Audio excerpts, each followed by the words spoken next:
கரூர் கிருஷ்ணராயபுரம் சிவாயம் பகுதியில் உள்ள கல் குவாரியில் அனுமதிக்கப்பட்ட அளவை விட அதிகமாக கல் வெட்டி எடுக்கப்படுகிறது என்ற குற்றச்சாட்டுக்கு எதிராக ஆவணங்களை திரட்டுவதற்காக நியூஸ் தமிழ் சேனல் ஊழியர்கள் அவ்விடத்தில் செல்ல முற்பட்ட போது திரு பழனியாண்டி எம்எல்ஏ, அவரது மகன் திரு விமலநாதன் மற்றும் அவருடைய அடியாட்கள் சுமார் 50க்கு மேற்பட்ட நபர்கள் நியூஸ் தமிழ் சேனல் ஊழியர்களை தாக்கியதாக குற்றச்சாட்டு எழுந்து வந்த நிலையில் காவல்துறையினர் அதை விசாரித்து வருகிறார்கள். அவ்விசாரணையில் காவல்துறையினர் தெரிவித்தது, எம்எல்ஏ பழனியாண்டி அவ்விடத்தில் இல்லை என்றும் அதற்குண்டான எந்த ஆவணமும் ஆதாரமும் இல்லாத பட்சத்தில் அவர் மீது வழக்கு பதிவு செய்ய முடியாது என்று கைவிரித்து விட்டார்கள். தற்பொழுது எம்எல்ஏ திரு பழனியாண்டி அவர்கள் அந்த ஊழியர்களை அடிப்பது போல் ஒரு ஆதாரத்தை நியூஸ் தமிழ் சேனல் வெளியிட்டு உள்ளது. இப்போது இதற்கு காவல்துறை என்ன பதில் சொல்ல போகிறார்கள்? இது பழனியாண்டி அல்ல என்று கூற போகிறார்களா, அல்லது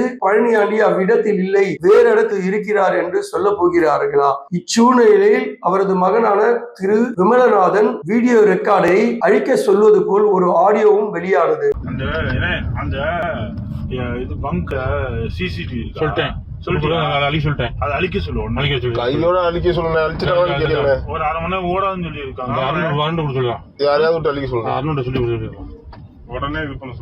அதாவது பெட்ரோல் பங்க் அருகில் உள்ள கேமராவில் இவர்கள் அடிப்பதை ரெக்கார்டான அந்த வீடியோ ஆதாரத்தை அழிக்க சொல்கிறார்கள். இப்படி ஆதாரத்தை அழிக்க துணிந்தவர்கள் இப்போது திரு பழனியாண்டி எம்எல்ஏ அடிப்பது போல் ஒரு வீடியோ வெளியாகி உள்ளது. இதற்கு பின்னும் காவல்துறை திரு பழனியாண்டை காப்பாற்ற போகிறதா, அல்லது இந்த ஆதாரத்தை அழிப்பவர்களுக்கு துணை போக போகிறதா என்பதை பொறுத்திருந்து பார்ப்போம்.